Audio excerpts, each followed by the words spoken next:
If I asked you to just stand perfectly still right now and maybe close your eyes, you'd probably think you're doing absolutely nothing, just sort of resting in space. Yeah, you'd think it's effortless, just, doing nothing at all. Right. But under your skin, your body's actually fighting this chaotic high-speed war against gravity. I mean, trillions of calculations are firing off every single second just to keep your center of mass from plummeting to the floor. It's honestly mind-boggling. We take it completely for granted every single day. We really do. We treat human movement like a puppet on strings, you know? Like you want to lift your arm, your brain pulls the bicep string, the arm goes up, and we just point to the muscle and say, well, there it is, that's movement. Exactly. It's very comforting to view ourselves as these conscious directors of every single action, operating on this really simple, linear cause and effect mechanism. But stepping into the actual neurobiology of balance, Yeah. it reveals a landscape that is performing absolute miracles in the dark. The conscious mind is barely even involved in the heavy lifting of simply remaining upright. Not at all. And that invisible machinery is exactly what we're getting into today. Yes. Which brings us to the core focus of our deep dive today. We're decrypting a truly fascinating clinical document presented by Dr. Christophe Delong and Kinexa formation. It's a brilliant text. Really, really insightful stuff. It is. It zeroes in on one of the most complex, mysterious, and honestly, arguably underappreciated structures in the human nervous system, the cerebellum. Yeah, the cerebellum it's the unsung hero of the brain, really. Totally.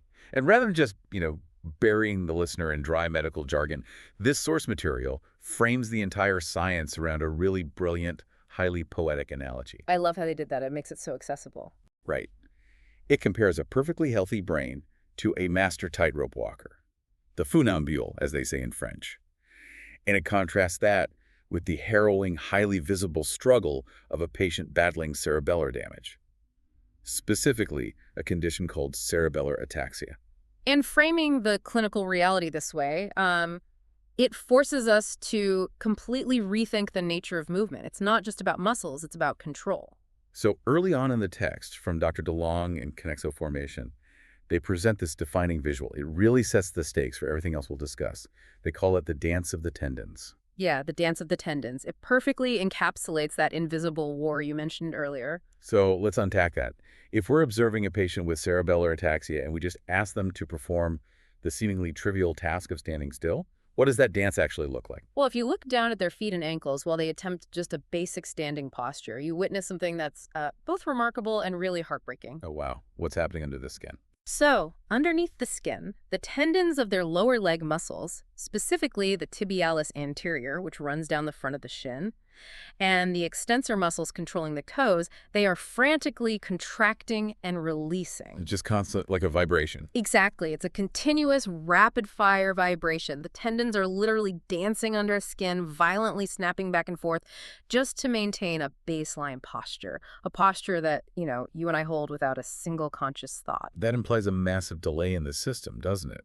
I mean, if they are constantly snapping back and forth, they aren't actually holding a position. They're basically fighting a continuous tiny fall.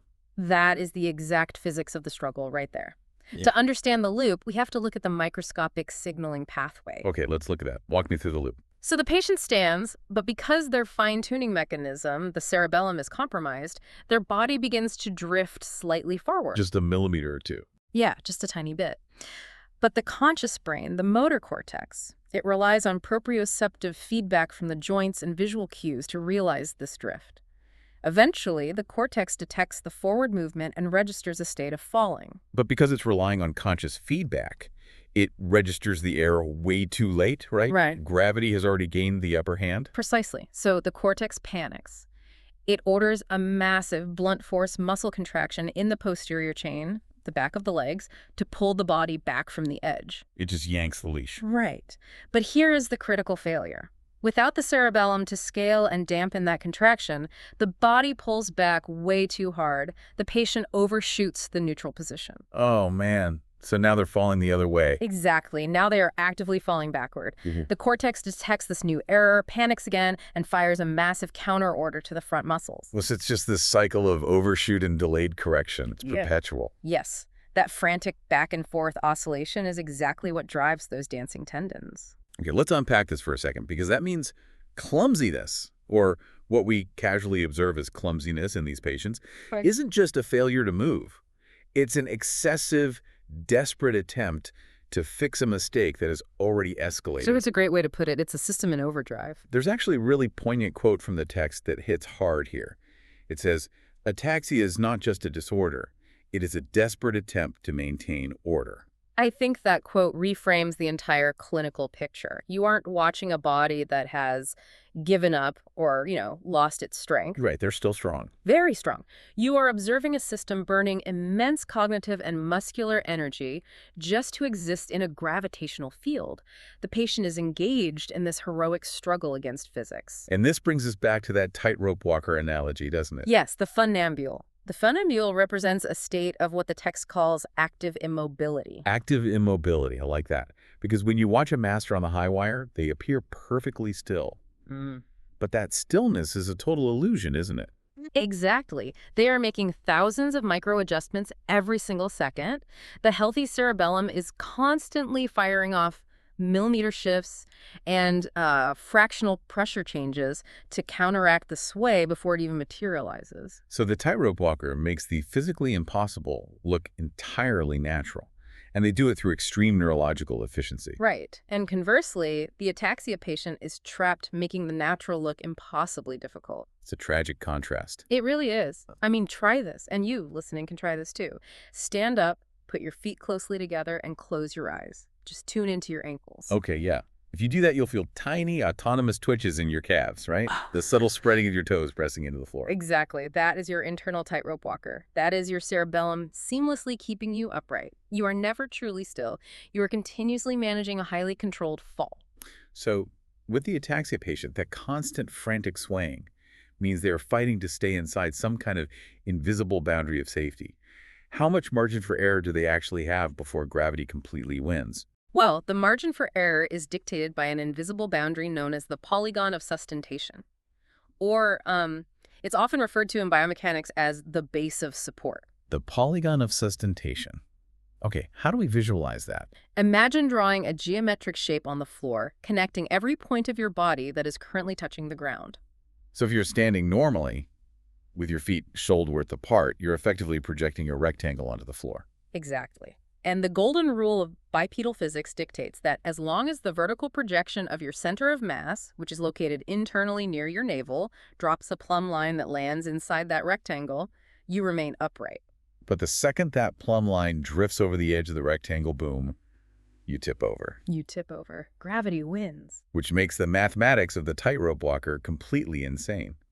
Because their polygon isn't a rectangle or a square, it's just a single one-dimensional line. The width of the steel cable multiplied by the length of their foot.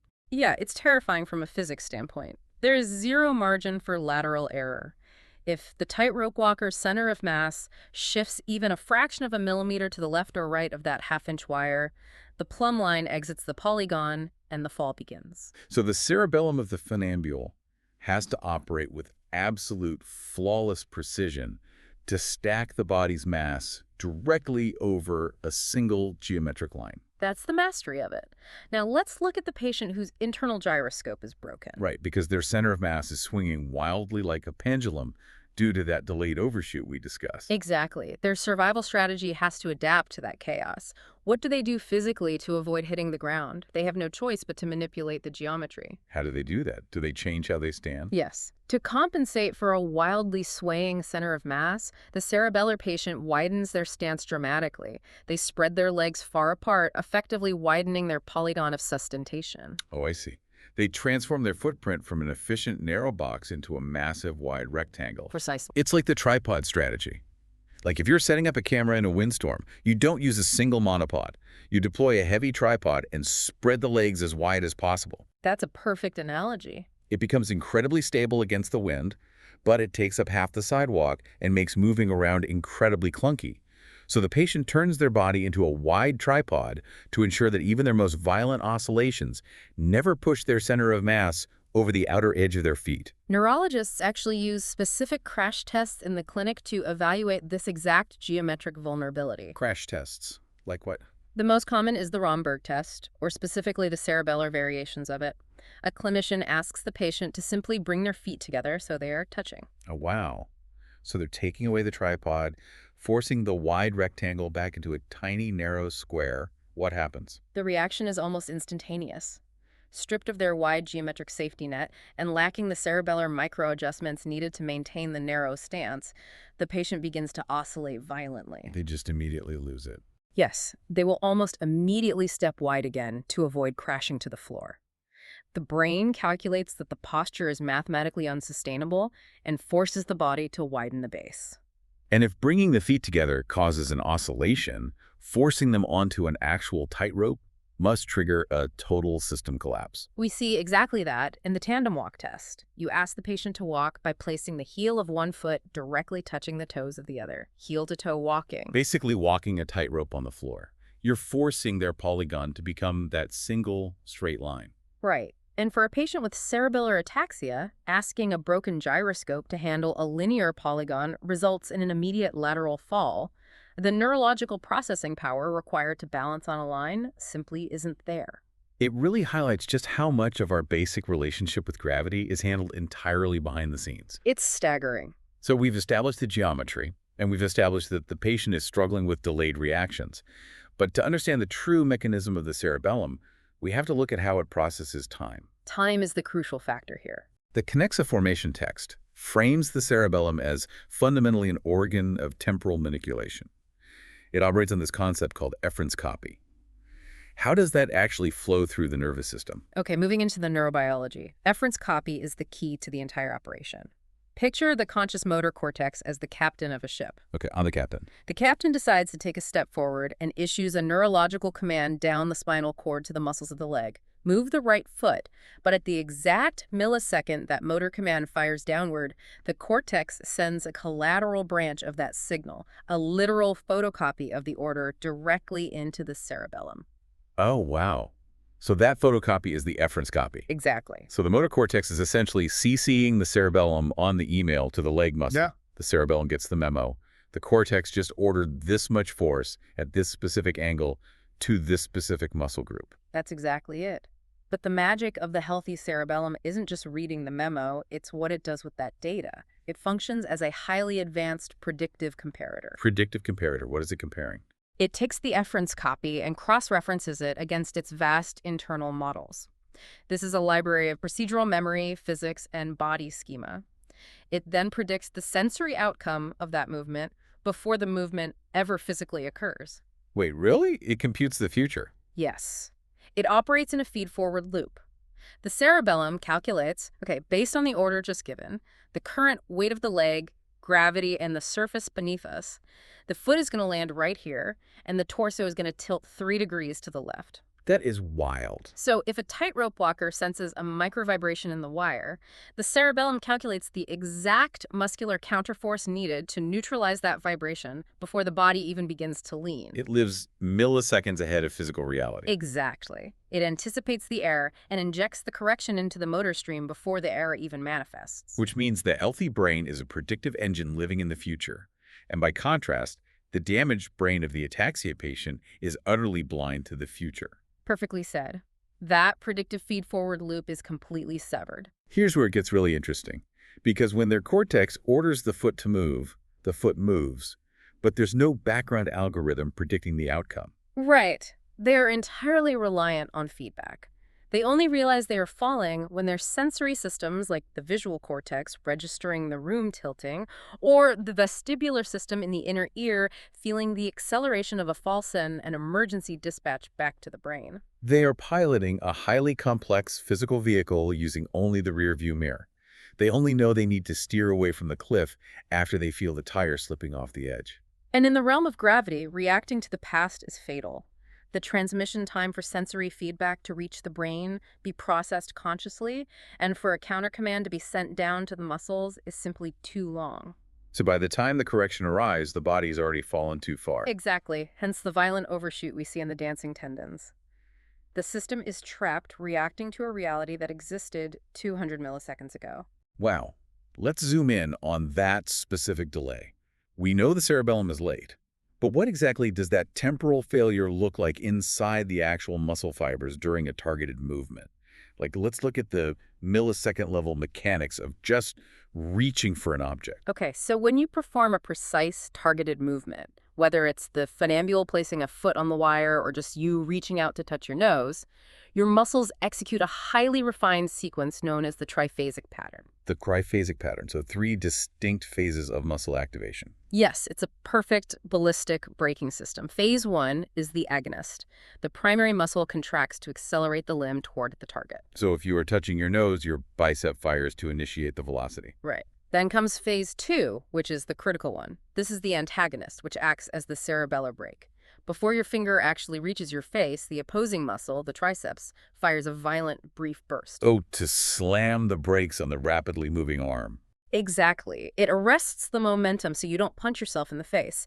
And the cerebellum calculates the exact millisecond to deploy that brake based on the weight and speed of the incoming arm. That's incredible. What's phase 3? Phase 3 is when the agonist fires one more brief, tiny burst to lock the limb perfectly in place on the target.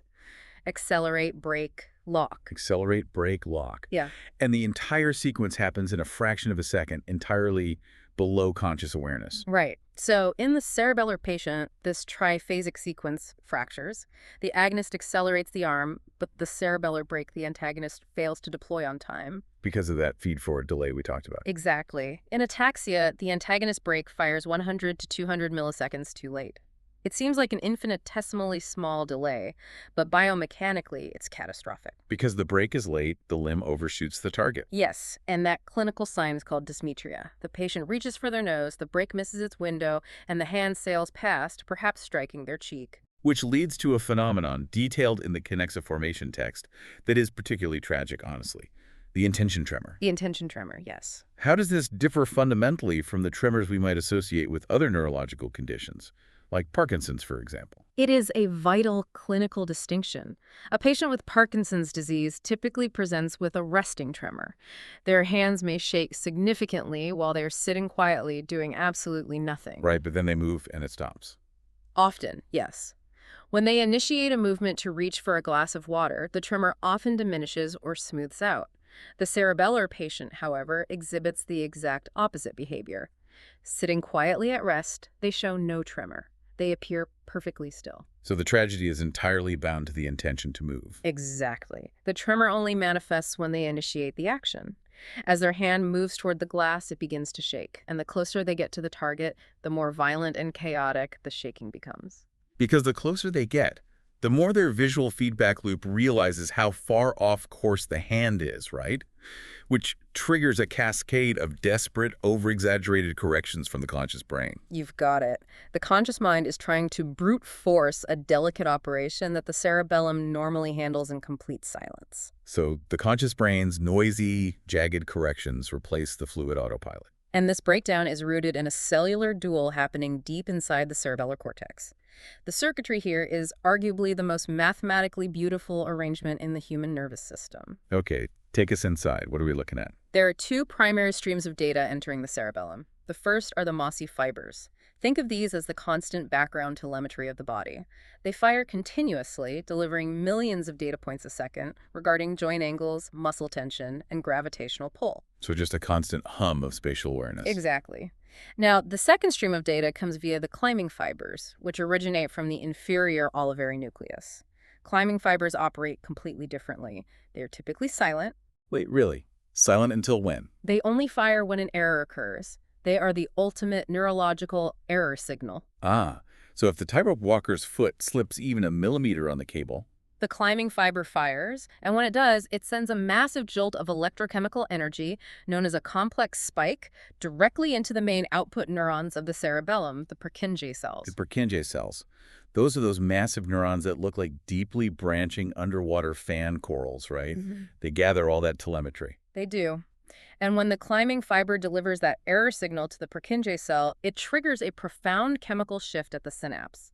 It induces long-term depression, or LTD. Long-term depression, what does that do physically? On a cellular level, the massive influx of calcium triggered by the climbing fiber causes the Purkinje cell to internalize its receptors. It literally weakens the specific synaptic connection that led to the murder error. Wow. So it physically rewires the circuit in real time so that the mistake is suppressed and not repeated. Yes. This is the physiological basis of motor learning. The climbing fibers shock the Purkinje cells into perfection over thousands of repetitions. So without functioning Purkinje cells acting as this highly filtered, learning-capable output gateway, the deeper structures of the brain are left interpreting pure noise. The raw, unfiltered motor commands bypass the fine-tuning process, resulting in movement that is pixelated and chaotic. Exactly. Which brings up a crucial comparison. The brain manages movement through a complex corporate hierarchy. Dr. Delong's framework outlines this perfectly as the motor trio. The motor trio. Okay, if the brain is a corporation, let's break down the hierarchy. Sure. So the cerebral cortex, specifically the pyramidal pathway, is the CEO or the captain. The captain's exclusive role is executive decision-making. I want to walk across the room. I want to pick up this object. But it initiates the voluntary command and cares nothing for the execution detail. Exactly. It just says, make it happen. That's where the second department steps in.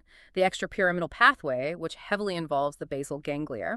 The text refers to this item as the stage manager. The stage manager. So they don't pick the play, but they set the environment. Right. Neurologically, the extrapyramidal system regulates background muscle tone, ensures smooth initiation of movements, and handles the automated sequence-based background actions. Like when you walk, you don't consciously tell your left arm to swing forward as your right leg steps. The basal ganglia choreographs that sequencing automatically. Exactly. And it sets the baseline stiffness of the muscles, preparing the body to move before the movement even begins. And then we have the third department, the cerebellum, the gyroscope. The gyroscope. So if the captain decides what to do and the stage manager sets the tone and sequence, the gyroscope governs the spatial precision, the millisecond timing, and the real-time ballistic scaling of the movement. Perfect summary. And comparing the breakdown of the gyroscope to the breakdown of the stage manager provides massive clinical insight. Because Parkinson's disease is a failure of the basal ganglia, the stage manager, while cerebellar ataxia is a failure of the gyroscope. So how do these two patients fundamentally differ in their movement deficit? Well, the core problem for the cerebellar patient is aim. They can initiate the movement easily, but the execution is chaotic and dysmetric. And for Parkinson's? The core problem for the Parkinsonian patient is initiation. They know precisely where they want the limb to go, but the stage manager won't unlock the system to let the movement start. Right. And the physical quality of the movement reflect that totally. Ataxia produces movements that are excessively fast, zigzagging, and constantly overshooting boundaries. Parkinsonian movement is bradykinetic frozen, incredibly slow, small in amplitude, and severely restricted. The baseline muscle tone is perhaps the most glaring differentiator, actually. Cerebellar patients experience profound hypotonia. Hypotonia, meaning low tone. Yes, because the gyroscope isn't delivering its constant background stream of excitatory micro-adjustments to the muscles, the patient feels floppy. There is a lack of elastic resistance. If a clinician passively shakes their arm, it swings loosely like a rag doll. And the Parkinsonian patient. A Parkinsonian patient, however, suffers from extreme hypertonia, or rigidity. The broken stage manager leaves the muscles locked in a state of high tension. Bending their arm feels like bending a lead pipe. Placing both of these profiles on the tightrope really crystallizes the difference. The cerebellar patient steps onto the wire and falls because they violently overcorrect. Exactly. They sense a slight wobble, their delayed system throws an arm out too fast and too far, and they literally fling themselves off the cable. But the Parkinsonian patient fails for the opposite reason. They step onto the wire and fall because their system is too rigid to absorb the environmental variance. When the wire vibrates in the wind, their body cannot fluidly adapt.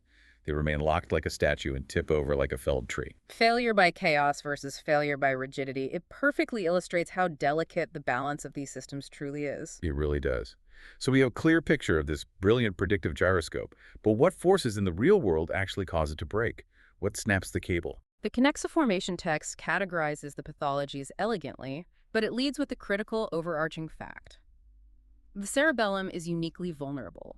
It is widely considered the most sensitive structure in the human central nervous system to toxins and metabolic disruption. Okay, let's walk through the major categories of damage outlined in the text. The first is vascular. the literal snapping of the supply cable. Vascular events are the most sudden and terrifying. We're talking about strokes involving the cerebellar arteries, the PICA, AICA, or SCA. So this could be an ischemic event where a blood clot lodges in the artery, starving the tissue of oxygen. Yes, or a hemorrhage where a vessel bursts under pressure. And the onset isn't a slow decline, right? It's instantaneous. The patient experiences overwhelming, room-spinning vertigo, intense nausea, and an immediate catastrophic inability to maintain their posture or walk.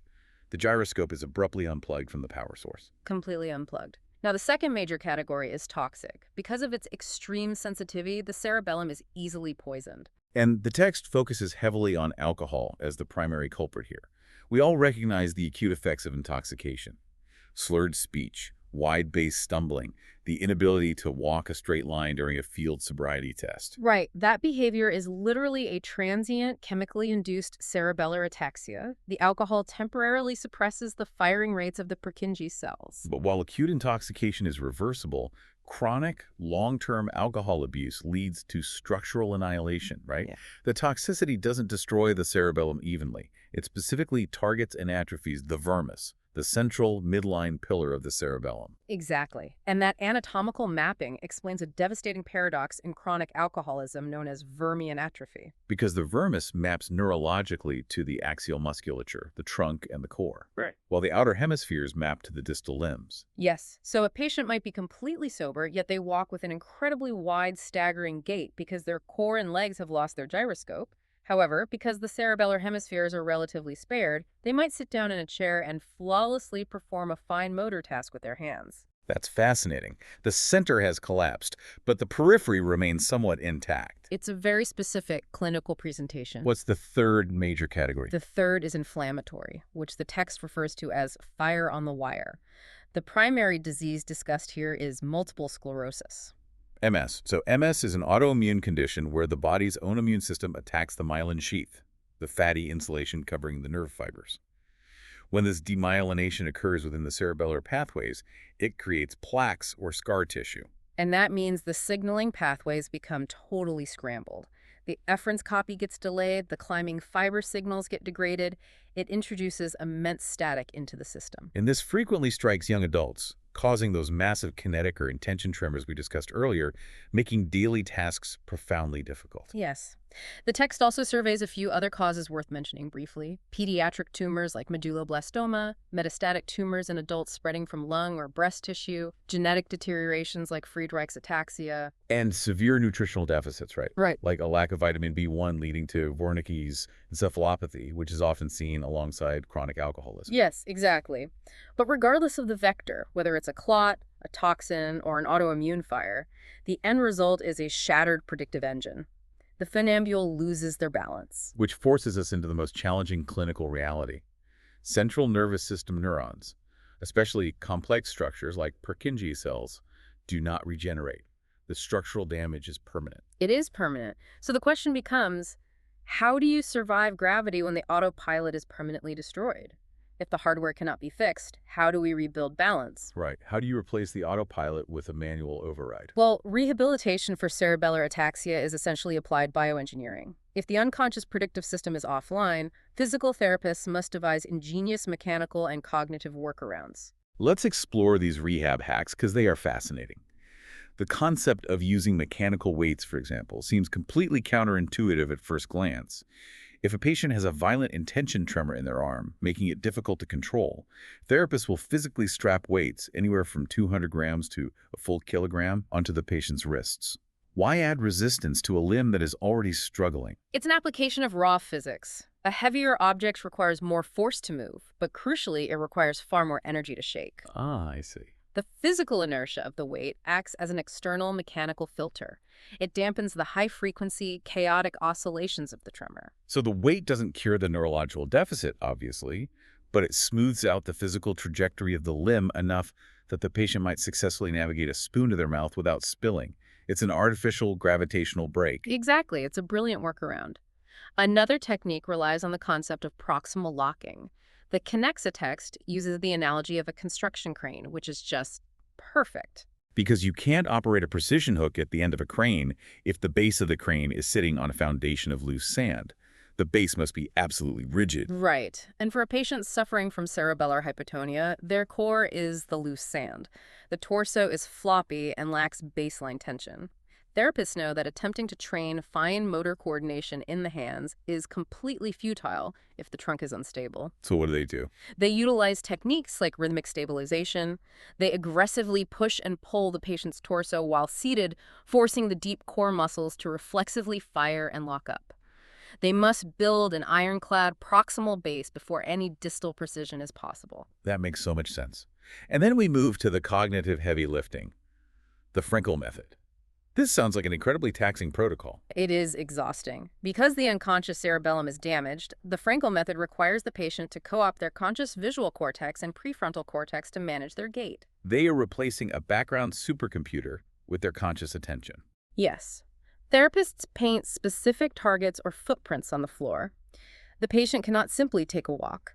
They must stare intently at the floor, use their visual cortex to calculate the distance to the target, consciously command the leg to lift, visually track the limb through space, and consciously force the foot onto the mark. The cognitive load of running those calculations manually must be just staggering. It's like having to mentally calculate the combustion timing of your car's engine while driving down the highway. It really is. And because the conscious brain is essentially a single-thread processor, it means they cannot multitask. So the moment they're distracted, like a loud noise or a conversation, the conscious bandwidth is diverted, and the physical system immediately collapses. They stumble. Exactly. This is why severe fatigue is a constant companion for ataxia patients. But modern rehabilitation is bringing new tools to the fight, specifically virtual reality and force plate gamification. Like using systems like Wii Fit or more advanced clinical VR setups. Right. These platforms gamify the center of mass tracking. The patient stands on a highly sensitive board while looking at a screen that displays a dot representing their center of gravity. They must shift their weight to navigate the dot through obstacles or into targets. Oh, so it forces the visual system and the motor cortex to forge entirely new, hyper-fast feedback loops, attempting to build a secondary pathway that bypasses the damaged cerebellum entirely. That's the goal. Yeah. And what elevates this entire section of the text is how perfectly these grueling clinical therapies mirror the ancient training techniques of the circus tightrope walker. Yes, the 5 pillars of the funambule's training map flawlessly to the neurological recovery process. It's such a beautiful convergence of art and science. Let's look at the funambule's first pillar, the mental line. Okay, the mental line. Long before they step onto a suspended cable, a tightrope walker practices endlessly on a simple line of tape on the floor. They are consciously constructing their internal body schema, learning to stack the heavy bowling ball of their head perfectly over their spine, pelvis, and feet. And this is the exact functional equivalent of the ataxia patient using the painted footprints in the Frankel method. Absolutely. Pillar 2 is hypersensitization. The tightrope walker never wears thick shoes. They train barefoot or in razor-thin leather slippers. Because they aren't just standing on the wire, they're listening to it. They train to extract the absolute maximum amount of proprioceptive data from the soles of their feet to feed their cerebellum's predictive models. Exactly. Now, pillar 3 is visual dissociation. This is a non-negotiable rule of the wire. A master funambule is forbidden from looking down at their feet. They must lock their gaze on a fixed anchor point on the distant horizon. Because the head is the body's rudder, right? If you look down, the mass of the skull tilts forward, confusing the inner ear's vestibular system and dragging the center of mass forward. By locking the eyes on the horizon, the visual cortex stabilizes the skull, creating an immovable platform from which the rest of the body can navigate. Spot on. Pillar 4 focuses on breathing and tone. The tightrope walker must master a physiological contradiction. They must maintain an ironclad, rigid core to stabilize the trunk, while keeping the extremities, the ankles and knees, entirely fluid and relaxed to absorb the vibrations of the cable. Which is the exact manifestation of the proximal locking therapists strive for in the clinic. Be strong in the core, but fluid at the extremities. And finally, pillar 5 is the ultimate goal. Automation. The funambule walks a wire tens of thousands of times. In the beginning, it requires immense conscious effort and visual tracking, just like the patient. But through relentless repetition, neuroplasticity takes over. The conscious cortex finally passes the anagram, the motor memory, back into the depths of the cerebellum. The feed-forward algorithms are perfected. The movement becomes automated, resulting in grace, silence, and an absolute economy of energy. The conscious mind finally lets go, trusting the hidden supercomputer to run the calculations. Which brings us to the ultimate synthesis of this deep dive. The mechanics, the geometries, the delayed breaks. It all points to a profound realization about what we actually are. The cerebral cortex may give us the ability to move, but the cerebellum gives us the grace of movement. It truly transforms us from jerky, mechanical automatons into fluid, coordinated human beings. It is the great optimizer. The master tightrope walker and the ataxia patient are really two sides of the exact same physiological coin. The funambule demonstrates a nervous system pushed to its absolute theoretical peak, operating with zero margin for error. And the patient demonstrates what life becomes when that exact same system is stripped away. It reveals that our everyday reality, simply standing in a room, is a quiet, hidden miracle of mathematics. Without it, existence becomes a continuous, exhausting fight against the past. You are perpetually trying to correct a fall that gravity has already initiated. It completely shifts your perspective on human anatomy. It really demands a deep appreciation for the complexity operating below our conscious awareness. It does. And building on that, I want to leave you with a final provocative thought to chew on. Throughout this entire discussion, we've analyzed the cerebellum as a predictive engine, a biological feed-forward algorithm that lives milliseconds in the future, sensing errors and smoothing out physical chaos before it happens. Right. Well, if you look at the cutting edge of our modern technological world, specifically in the realms of artificial intelligence, autonomous robotics, and self-driving cars, the brightest engineers on the planet are spending billions of dollars trying to replicate exactly what the back of your brain does for free. That is such a fascinating point. They are essentially attempting to build artificial cerebellums in silicon, systems that can ingest massive streams of noisy telemetry data, run predictive state estimations, and initiate physical corrections faster than the speed of disaster. And we are slowly realizing just how unfathomably difficult that mathematics truly is. We struggle to make a bipedal robot walk across uneven gravel without violently overcorrecting and crashing to the floor. So as you finish this deep dive, as you stand up from your chair, put away your device, and take a walk outside, take just 1 second to appreciate the silent 3-pound supercomputer resting at the base of your skull. It deserves a lot of credit. It really does. It has been running flawless, predictive, quantum-level physics calculations your entire life, anticipating your every stumble and making the profoundly difficult act of just standing on 2 feet look entirely effortless. Your inner tightrope walker is always on the wire. Thanks for taking the plunge with us. We'll catch you on the next deep dive.